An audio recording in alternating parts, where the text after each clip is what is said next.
حضرت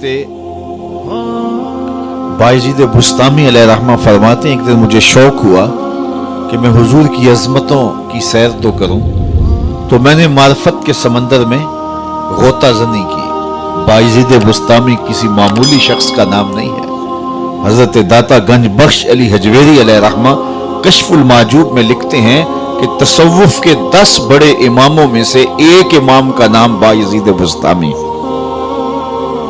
औलिया के सरखैल, औलिया के इमाम और मुक्तदा, सबसे पहले हजरत सैयदना बायजीद बुस्तामी रज़ी अल्लाह ताला अन्हु के लिए सुल्तानुल आरिफीन का लफ्ज बोला गया तरीकत में। अल्लाह अकबर। वो सुल्तानुल आरिफीन, वो इमाम औलिया जिनकी पहुंच और रूहानी अप्रोच का आलम यह है। यहया बिन मुऐन ने खत लिखा हजरत बायजीद बुस्तामी को, और जो लिखा उनकी अपनी कैफियत बातिन थी, लेकिन वसीगा गैब लिखा। बुजुर्गों का माजी में यह तरीका होता था कि अपनी बात भी बयान करना होती तो वसीगा गैब बयान करते, ताकि जो है वो लोगों से मामला मख्फी रहे। तो हजरत यहया बिन मुऐन ने हजरत बायजीद से लिखा, हजरत उस शख्स की क्या कैफियत है जिसने मार्फत के समंदर से एक घूंट लिया और ऐसा नशा चढ़ा कि अभी तक मस्ती नहीं उतर रही। ये हजरत यहया बिन मुऐन की हालत कल्बी थी, अपनी वारदात थी, लेकिन वसीगा गैब पूछा। उस शख्स की क्या हालत है जिसने मार्फत के समंदर से एक घूंट पिया और ऐसा नशा चढ़ा कि अभी तक मस्ती नहीं उतर रही। तो हजरत बायजीद ने उसका जवाब लिखा, और जो लिखा वो कैफियत उनकी अपनी थी, लेकिन उन्होंने भी वसीगा गैब लिखा। कहा, मियां तू उसका हाल पूछता है जिसने मार्फत के समंदर से एक घूंट ले लिया और अभी तक मस्ती नहीं उतर रही, नशा ही नहीं उतर रहा, तो उसका हाल क्यों नहीं पूछता जो पूरा समंदर पी गया फिर भी होश में फिर रहा है। ये है बायजीद बुस्तामी। अल्लाह अकबर। तैफूर से मक्कातुल मुकर्रमा तक जब हज का सफर किया तो 12 साल लगे। हालांकि इतना लंबा फासला ही नहीं था। 12 साल कैसे लगे? हर कदम पे 2 रकत पढ़ते थे और आगे बढ़ते थे। 12 साल में तैफूर से मक्कातुल मुकर्रमा जब पहुंचते हैं और काबातुल्लाह पे पहली नजर पड़ती है तो हजरत बायजीद बुस्तामी निगाहें नीची कर लेते हैं। तो किसी ने कहा, हजरत इतने शौके फरावां के साथ आए हैं और काबातुल्लाह सामने है, अब आपने निगाहें झुका ली? तो हजरत बायजीद फरमाने लगे कि इतनी दूर से पत्थर देखने के लिए तो नहीं आया था, ये पत्थर बुस्ताम में थोड़े थे। तो फिर दूसरी नजर उठाई तो काबा भी देखा, काबे वाला भी देखा, लेकिन बायजीद बुस्तामी फिर भी मुतमईन नहीं हुए, फिर नजरें झुका ली। पूछा, हजरत अब क्या मसला है? कहा, जब वो नजर आता है तो साथ में पत्थर नजर क्यों आते हैं? तो जब तीसरी मर्तबा नजर उठाई तो जिधर देखा उसी के जलवे नजर आए। ये है बायजीद बुस्तामी, ये है उनकी पहुंच, ये है उनकी अप्रोच, ये है उनकी रूहानी इस्तेदाद। फरमाते हैं, मैंने एक दिन रूहानी तौर पे जो है वो गोता लगाया मार्फत के समंदर थे, और मेरा शौक ये था कि हुजूर की शानों को मुलाहजा करूं। फिर क्या हुआ? फायजा बैनी व बैनहा अल्फो हिजाब मिन नूर। कहते जहां मैं खत्म हो रहा था और मुस्तफा जाने रहमत अभी शुरू हो रहे थे, मेरे नुक्ताए इख्तिताम और उनके नुक्ताए आगाज के दरमियान 1000 नूर के पर्दे हायल थे, और अगर मैं एक कदम भी आगे बढ़ता तो जल के राख हो जाता। जिस नबी के कदम इतने ऊंचे हैं उसका सर कितना ऊंचा होगा? कोई हद है उनके उरूज की, बाला गल ओलाबे का। मौलवी का तो दिमाग खराब हो गया कि वो तराजू गाड़ के उसको तोलने लगा जिसको तोला नहीं जा सकता, उसको नापने लगा जिसको नापा नहीं जा सकता। मैं तो कहा करता हूं, डिठे वरक कुरान दे फोल सारे, तेरी शान जिया नहीं कोई होर डिठा, तेरी शान दा करे मुकाबला जेड़ा, उन्हों आशकां असली चोर डिठा। कोई नूर आखे कोई बशर आखे, पैंदा रात दिने एहो शोर डिठा। अल्लाह वालियां गल मुका दिती, तुसां होर डिठा असां होर डिठा। तुमने हलीमा की बकरियों के पीछे पीछे देखा होगा, सिदरा पर जिब्रील के आगे आगे नहीं देखा। इकबाल कहता है, तूने यूसुफ को कुएं में देखा तो क्या देखा? अरे नादां, जो मुतलक था मुकय्यद कर दिया तूने। तू अभी तक कुएं में देख रहा है, वो मिस्र के तख्त का मालिक भी बना हुआ है। तो ان کی پہنچ اور ان کی عظمت اور ان کی رفت کا کون اندازہ کرے. ہمارے درس نظامی میں داخلی نصاب کتاب ہے شرح قائد نصفیہ، تمام مکاتب فکر کے مدارس میں اہل تشیع کے علاوہ سبقاً پڑھائی جاتی ہے. اور اس کتاب کی تشریح لکھی ہے علامہ عبدالعزیز پرہاروی علیہ رحمہ نے النبراس کے نام سے. اس میں حضرت ابوالحسن رفاعی کا ایک قول پیش کیا ہے. وہ فرماتے ہیں میں نے روحانی طور پہ پرواز کی، حتیٰ صعدت فی الفوقانیات، یہاں تک کہ میں بہت اونچا چلا گیا. اور اس میں کوئی اختلاف نہیں، انسان کی روح پرواز کر سکتی ہے. ہم خواب میں کہاں سے کہاں جا پہنچتے ہیں، یہ ہماری روح ہے. اور ہماری روح روحانی طور پہ بھی پرواز کر سکتی ہے. اگر میری اور آپ کی روح زنگ آلود ہو تو پھر پاک لوگوں کی روحوں سے ہم اپنی روح کو قیاس نہ کریں. جن کی روحیں مصفہ ہیں، جن کے آگے حجاب اور پردے نہیں ہیں، تو وہ پرواز کرتی ہیں. تو وہ فرماتے ہیں میں نے روحانی طور پہ پرواز کی، حتیٰ صعدت فی الفوقانیات، یہاں تک کہ بہت اونچا چلا گیا. ایک عرش آیا اسے عبور کیا، دوسرا عرش آیا اسے عبور کیا، 7 لاکھ عرش عبور کر گیا. عرش ایک نہیں ہے، عرش بہت سارے ہیں. عالم امکان اور عالم وجوب کے درمیان عرش عالم برزخ ہے. جب اللہ تعالیٰ اس دنیا پہ کوئی تجلی ڈالنا چاہتا تو پہلے عرش پہ ڈالتا ہے، وہاں سے تجلیات چھن کے دنیا پہ آتی ہیں. اگر ڈائریکٹ آ جائیں تو کوئی تاب ہی نہ لا سکے. یہی بہتر ہے کہ وہ پردے میں روح پوش رہے، وہ اگر پردہ اٹھا دے تو کسے ہوش رہے. عرش ایک نہیں، عرش بہت سارے ہیں. کہتے ہیں میں 7 لاکھ عرش عبور کر گیا. آواز آئی ابوالحسن رفاعی کدھر آ رہے ہو؟ تو میں نے عرض کی مالک معراج کی شب جس عرش کی چھاتی پہ محبوب کے قدم لگے تھے، میں اس عرش کو دیکھنے کے شوق میں کشاں کشاں یہاں تک پہنچا ہوں. نہ سفر بشرط مال ہے، نہ طلب بقید سوال ہے، فقط ایک سیری ذوق کو میں بھٹک رہا ہوں کہاں کہاں. میرے دل کی خلوتیں کئی بار سج کے اجڑ گئیں، مجھے بارہا یہ گماں ہوا تم آ رہے ہو کشاں کشاں. کہا تو میں اس شوق میں یہاں تک پہنچا ہوں تو میں اس عرش کو دیکھنا چاہتا ہوں اور میری پرواز کی غرض و غایت یہ ہے.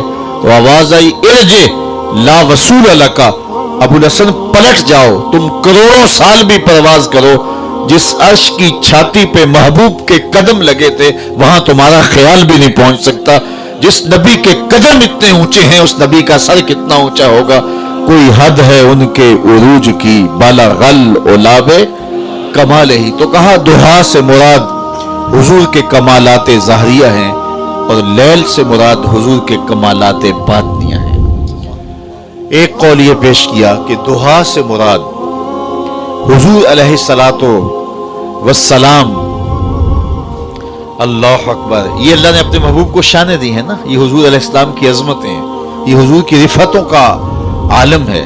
تو کہا دہا سے مراد حضور کے کمالات ظاہریہ اور لیل سے مراد حضور کے کمالات باطنیہ ہیں. پھر کہا دہا سے مراد حضور علیہ السلام کا نور علم ہے جس سے کائنات کی کوئی چیز پوشیدہ نہیں، چٹے دن کی طرح روشن، ہر شے محبوب کی نگاہوں میں ہے.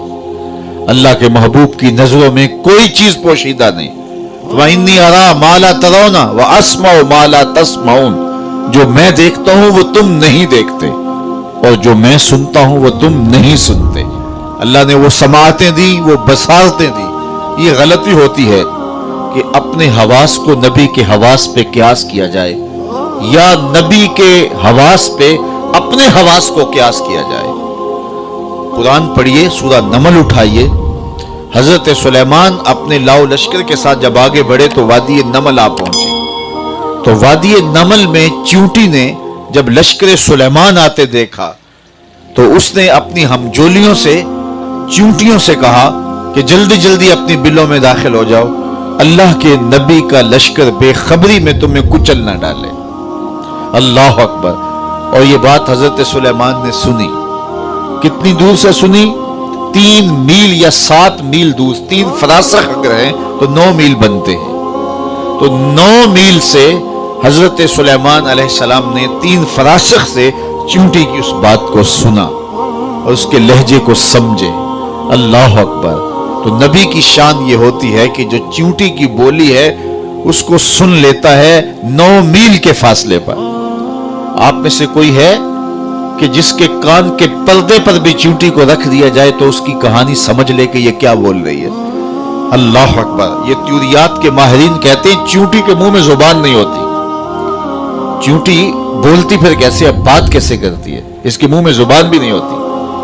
तो इसके मुंह के करीब बारीक से 2 रेशे होते हैं, महीन से 2 बाल होते हैं। जब इसने अपनी हमजोली को कोई मैसेज देना होता है, उन बालों को करीब करके रगड़ती है।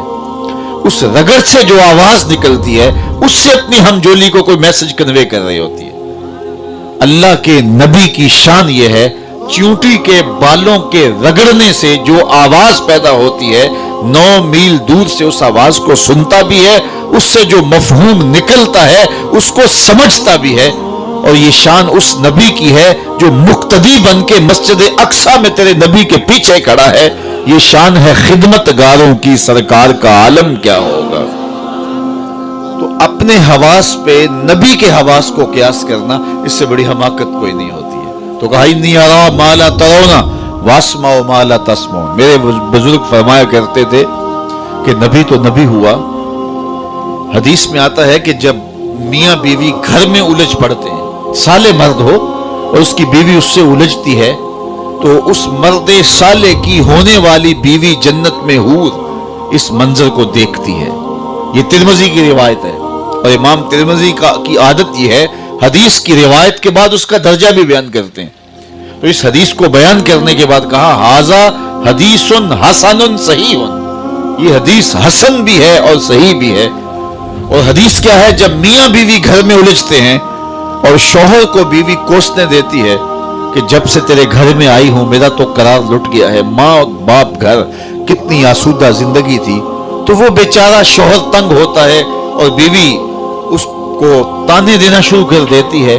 तो सही हदीस में आता है कि जन्नत में उस मर्दे साले की बनने वाली बीवी हूर इस मंजर को देखती भी है, सुनती भी है और जवाब भी देती है।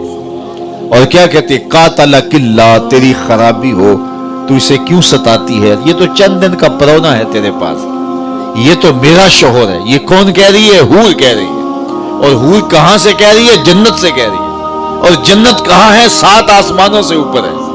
ताजी घोड़ा सरपट दौड़े, ताजी घोड़ा सरपट दौड़े और 500 साल तक दौड़ता रहे तो पहले आसमान तक पहुंचे। फिर इतनी मोटाई, फिर 2 आसमानों के दरमियान इतना फासला, और फिर आसमान, फिर फासला, 7 आसमानों के बाद फिर कहीं जन्नत, और जन्नत में हूर, और वो भी खेमे के अंदर, और वहां से देखती भी है, सुनती भी है, जवाब भी देती है। तो मेरे बुजुर्ग फरमाया करते थे, यार हूर कौन है? तो कहा हूर मेरे नबी के गुलाम की बनने वाली बीवी है। हूर मेरे नबी के गुलाम की बनने वाली बीवी है, और उसकी नजर का आलम यह है कि वो जन्नत से देखती है। यारो मदीना तो दूर ही नहीं है। तो कहा दुहा से मुराद हुजूर का नूर इल्म है। हुजूर की निगाहों से कायनात की कोई चीज पोशीदा नहीं है। इकबाल बोले है फरोगत सुबह आसारो दहूर, चश्मे तू भी निंदाए माफिस सुदूर। तेरी नजर तो सीनों के छुपे राज भी जानती। हुजूर की मजलिस लगी थी, हुजूम आशिका था। एक सहाबी है वाबिसा बिन माबद रदियल्लाहु ताला अन्हु, वो पीछे आके बैठ गए। आदाब मजलिस भी यही है, जहां जगह मिले वहां बैठ जाओ। सदर मजलिस को इख्तियार है कि वो किसी को आगे बुलाना चाहे तो बुला ले। जहां हुजूर होंगे वहां सदर मजलिस कौन होगा?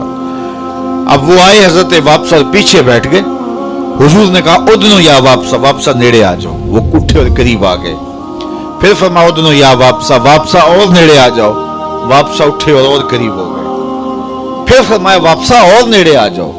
अब हजरत वाबिसा की सुनिए, फरमाते हैं मैं अपने मुकद्दर पे कुर्बान जाऊं, मैं इतना करीब हुआ कि मेरे घुटने हुजूर के घुटनों से छूने लगे। जब इतना नेड़े हो गया तो हुजूर ने मुझे पूछा वाबिसा कोई सवाल पूछने आए हो? मैंने कहा जी हुजूर मैं सवाल पूछने आया हूं। कहा जो पूछने आए हो पूछोगे या बताऊं क्या पूछने आए हो? अर्ज की हुजूर अगर आप बता दे तो हद हो जाए। फरमाया तुम खैर और शर के बारे पूछने आए हो, अच्छाई क्या होती है, बुराई क्या होती है? यही सवाल था? जी हुजूर यही सवाल था। कहा इसका जवाब मुझसे लेना है या अपने आप से लेना है? और उसकी जवाब आता होता तो सवाल ही क्यों बनता। फदरब अला सदरिही फकाला इस्तफ्ति मिन क़ल्बिक, ये 3 उंगलियां हुजूर ने जोड़ी, अंगूठा और साथ वाली 2 उंगलियां, और उंगलियां जोड़ के ऐसे हुजूर ने दिल वाली जगह पे मारी।